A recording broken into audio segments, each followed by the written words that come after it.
Hey everyone, it's Tracy Martirani here from Holistic Wellness with Tracy, inviting you back for another edition of my self-development book club. If you recall, I made my own personal reading goal this year to read or reread a self-development book every month. And then I decided, since I'm reading them, I might as well share them with you. So today is book 7, one of my favorite, top two favorite habit change books.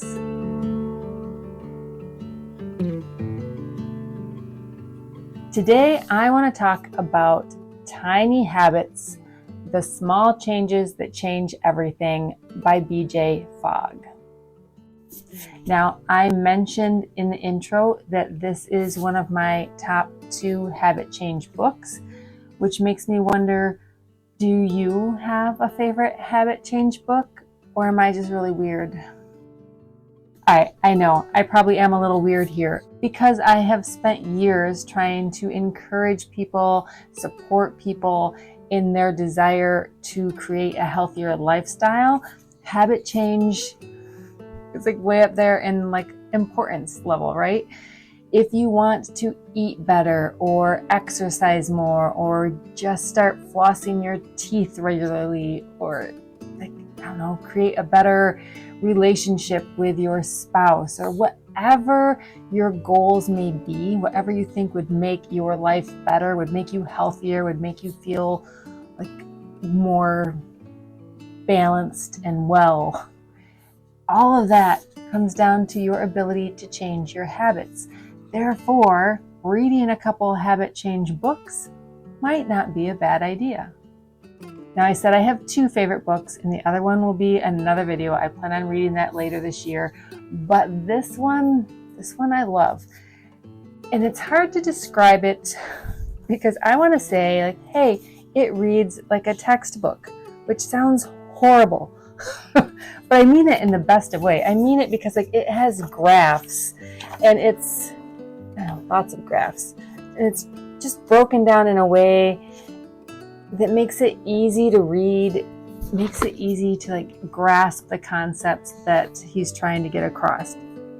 Now, I'm not going to go through this chapter by chapter like I have some other books because, frankly, that would just be too much to fit into one video, and I really want you to go out and read this book because it's a good one. I promise you it's a good one. And if you don't want to buy it, go to your library. If your library doesn't have it, ask them to get it for you. It's really worth it if you really want to create new habits in your life and be more successful at creating new habits in your life. I also did a blog post on this, so I encourage you, go to my website. I will put the link to my blog post down in the description box. Check it out if you want a little more information or you want to see some of it written out versus just hearing me talk. But better yet, just pick up the book. All right, let's talk about the book. I'm going to start with how BJ Fogg defines a tiny habit, because that's what the book is about, right? Tiny habits. And he uses the acronym ABC to remember it. As you think of what you might want a new behavior to be, the A would be the anchor, either the thing, the time, the event, something that is going to remind you to do that behavior. B is the behavior, and C is for celebrate. So something reminds you to do the habit, A, you do the behavior, which is B, and then you celebrate it. The celebration might just be a little private, yay, look at me, or a little tap myself. Maybe if you're doing something in the bathroom and there's a mirror there, you high five yourself, you smile at yourself, you just take a moment to give yourself some appreciation for the fact that you did it. That's a tiny habit. That's what we're talking about. Anchor, behavior, celebrate. Fast, easy, and small.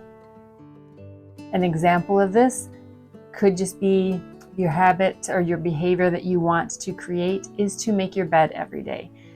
But a lot of days you get up, you kind of wander around, you do this thing, you don't pay attention, you don't think about it. So Your anchor is just, you tell yourself, when I get out of bed, that is when I make the bed. I get out of bed, I make the bed. I get out of bed, I make the bed. No thinking about it. No saying, maybe I'll just go to the bathroom and then I'll make my bed, or maybe I'll make my bed after I shower. No, you decide on your anchor. Your anchor is getting out of bed. So you get out of bed, you make your bed. And then your celebration might just be doing a little happy dance on your way to the bathroom, saying, I made my bed. So that should be easy, right? And for something as simple as making your bed every day, that might be it. Just thinking it through that way, remembering to celebrate so that you keep reinforcing it to yourself that you're going to keep making your bed. That might be all you need. But if you struggle with even that small change, or maybe you're trying to make a bigger change, I want to talk to you about BJ Fogg's behavior model. He discusses this in the book. I have where I kind of hand you it out. I don't know if you can see it. I did put a picture of this in the blog post, so if you want to look at it there, you can. But this is his sort of chart, graph, whatever you would call this, of the behavior model. I'm hoping it's focusing in okay so that you can see it. So here on this side is our motivation level. So if our motivation is low, we're probably not going to do it. Hopefully if our motivation is high, we will. Down here on the bottom is our ability. If we have low ability, like it's really hard, we don't think we can actually do it, we're probably not going to be able to do it. But if our ability is high, we've trained ourselves or learned how to do it, it increases the chances that we will actually do it. And then this line right here, that is our action line. So anything below it here means it's not going to happen. So if we have very low motivation and very low ability to do it, so it's very hard to do, and we don't really want to do it anyways, we're not going to do it, right? But if our motivation is a little bit higher and it's a little bit easier to do, we get into this area right here, which is the sweet spot, which means when we get a prompt or an anchor reminding us to do the habit, we are more than likely going to do it. That makes sense, right? It's not rocket science, it makes sense. And when it comes to creating a habit, this might just come naturally. You might think, right, obviously there's motivation, else I wouldn't be saying to myself, I want to do this new habit. But maybe I need to learn a new skill in order to do it. Or maybe it's not even a skill. I just need to make it so freaking easy that I can't not do it, right? So let's think of an example of I want to start walking every day, every morning when I get up. So I want to get up, first thing, I want to go for a walk. Now, my motivation is existent, right? I want to walk. I want to start exercising. I have some amount of motivation. I have the ability to walk. Walking's easy, right? So you would think that I should automatically be up in that, if my alarm goes off and it tells, then I know that I need to get up and walk, that I have the motivation, I have the ability, I should just be able to do it. But we all know that's not how it happens, right? So that is where we use this behavior model to troubleshoot our behavior and sort of remove obstacles, if you will, to make this work, to get us up here. So when you're troubleshooting a behavior, a habit, Fogg says start with the prompt. So remember, when you look at this, if the prompt happens here, where you have some motivation and you have the ability, you get the prompt or the anchor, you're likely to do it. So make sure you have a good prompt. Now, for walking in the morning, maybe my prompt is just my alarm going off. But it's still possible that the alarm is going to go off and I'm going to either hit snooze or something's going to happen. I might just be like, maybe instead I'll just take a shower. Maybe I'll just lounge and read for a little bit instead of walk. So there are ways to sort of make the prompt a little bit better. Maybe if I'm using my phone as my alarm, maybe if my issue is I don't like to get out of bed, I put the phone far away from my bed, right? So when it goes off in the morning, I have to get up to go over and get it, right? That's easy. We hear this advice all the time from people. If that is your issue, put your phone away so you have to get up to turn your alarm off. If you're using your phone for your alarm, maybe in addition to that, you label your alarm so it doesn't just say wake up, but it's not just a random generic alarm. Maybe the words go walk come up on your phone when the alarm goes off. Either of those things might just be enough to spur you to go. Once we have a fairly good prompt that we feel pretty confident on, we begin to look at our ability. Now again, we're talking walking here, so that in itself is easy. We know how to walk, but how do we reduce the friction that stops us from walking, right?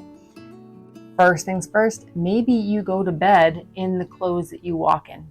Sleep in your exercise clothes, and then you don't even have to put clothes on. You reduce the friction, the ability. Now it's even easier to do. You just have to get up. Maybe you put your sneakers right next to your bed. So you get up, put on your sneakers, you're already in your clothes, you go for a walk. Maybe you have a treadmill. Maybe that's your plan, is walking on the treadmill, but maybe you hate walking on the treadmill. So if that's the case, then maybe decide walk outside, make it more enjoyable. Maybe it's the exact opposite. Maybe where you live, the weather's kind of crappy and going outside is like, So then maybe you get a treadmill and make the treadmill your exercise. Maybe you started off saying, I'm going to walk for 20 minutes every morning. That in itself could just be that it's too big. So just the habit that you want to create is too big, which makes it harder to do. So just start out with a small, baby, minute little habit, like I'm going to walk around the block, or I'm going to walk for 5 minutes. Something small, something that you can be successful at, that you can build upon, and then go from there. And once you've looked at your prompt and you've looked at your ability, you've reduced friction, made it the easiest it can possibly be to actually do that habit, then the last thing you look at is motivation. If you're still struggling, maybe there's some way you can increase motivation. Maybe you can set up a walking date with a friend. Maybe you find a great audiobook that you want to listen to and you say, I can only listen to it while I'm walking. Try to self-motivate yourself. So you use this behavior model to sort of troubleshoot and create a way to change your behaviors that will be the most successful. Fogg gives lots of examples of this in the book, not just the walking one. So definitely read the book, try it out, maybe think of a small habit you would like to create, and then think about how you can play with the prompt, play with the ability by removing friction, making it super, super, super easy, or how you can add some enjoyability to it to increase motivation, to really see how that can play into your success at behavior change. The last tool that I'm going to mention in this video, again, because I want you to go read the book, is focus mapping. And this is a tool that comes in handy when you have sort of a broad goal, or maybe where you just have ideas of how to create what you want to create, but you're not really sure where to put all of your energy. And I know it's hard for me to explain it, but the example will help, I think. So this example I'm going to use is, say you aren't sleeping well. So your behavior, your habits, what you want to work on is your ability to get a good night's sleep. You want to start getting a full 9 hours of sleep, or 8 hours of sleep, or depends. Where are you right now, right? How many hours are you getting? So this, another little piece of paper, I drew it out, and again, you can see it in my blog. We're just taking a quick glance. It's just a little 4 boxed square. 4 squares? No. Square. Essentially, we're taking items, we're just listing, brainstorming things that might help us sleep. And then we're going to rank them. So in my example, I'm going to just look at it here for a minute. I thought of installing blackout blinds might be a good thing, or blackout curtains. eating dinner earlier so that you're ready to go to bed earlier. Using like a lavender linen spray on your pillow might be a good one. Wearing a sleep mask, turning on a noise machine, or using ear plugs or something along those lines. Leaving the phone in another room, like list out all of these things. And then start to evaluate those things. That's what this tool is about. You look at things and you judge them by either high impact or low impact. So high impacts are going up here, low impacts are going over here or down here. And then we judge them, is this really easy to do or is it hard to do? If it's easy, it goes over here. If it's hard, it goes over here. And so you look at these items. So in my example, I'm looking at these and I'm thinking, all right, the reason I'm not sleeping real well is more environmental. Like maybe the sun is waking me up too early, or maybe my neighbors are loud. It's like that. Things that I get to sleep, but things are waking me up. So when I look at my list of things that I did, when I think of things that are easy or hard, like installing blackout blinds or blackout curtains, I would put that on the harder side because, for one, installation has to happen. Also, shopping has to happen. Like, that's work to make that happen. So I'm going to put that on the high side. On the hard side. But I'm also going to put it on high impact because I feel like if it's the sun waking me up in the morning, like that's a good place for it to be. It is high impact, but on the hard side. Eating earlier dinner. Now that could also be on the harder side if I live with other people and have to schedule my dinner, or depending on what hours you work, like you don't always have full control over that type of thing. So eating dinner earlier could be on the more difficult side, but it's also probably going to be on the low impact side because, again, I'm not waking up because I'm hungry. I'm not waking up because my stomach's bothering me or I have acid indigestion. I'm waking up because of the sunshine or the light, like outside my window is a street light and my neighbors are loud. So eating dinner early is probably going to be fairly low impact. I could use lavender spray. I'm putting that here as low impact, but easy. I have it. It would take nothing for me to spray my pillow with a little lavender every night. And I could do that, but is it going to really fix my problem? Probably not. And then last, when I look at a couple of these other ones, they're going to fall into this sweet spot of high impact, but easy, right? That is using eye mask. I have an eye mask. All I gotta do is pull it out, stick it on, then the light's not gonna bother me. I don't have to install curtains. Just gotta cover up my eyeballs. I could turn on a white noise machine to help drown out some of the noise. I could even just turn on a fan, for that matter, just something to stop the noise. I could wear earplugs. That would also be very simple. So this is just a way of sort of looking at all of the ways that you could create what you're looking at and deciding where to put your energy. Now, all of that I just talked about, I think is in the first 2 chapters of this book. And of course, he does go into much more detail about those. I'm just giving you kind of like the high level. But he just goes on and on and on. The book is laid out really well, great examples, good stories.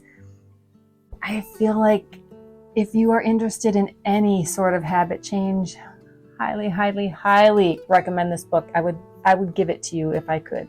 I would put it in your hands. But you know what? That's what libraries are for. Go to the library, get a copy of this book, read it.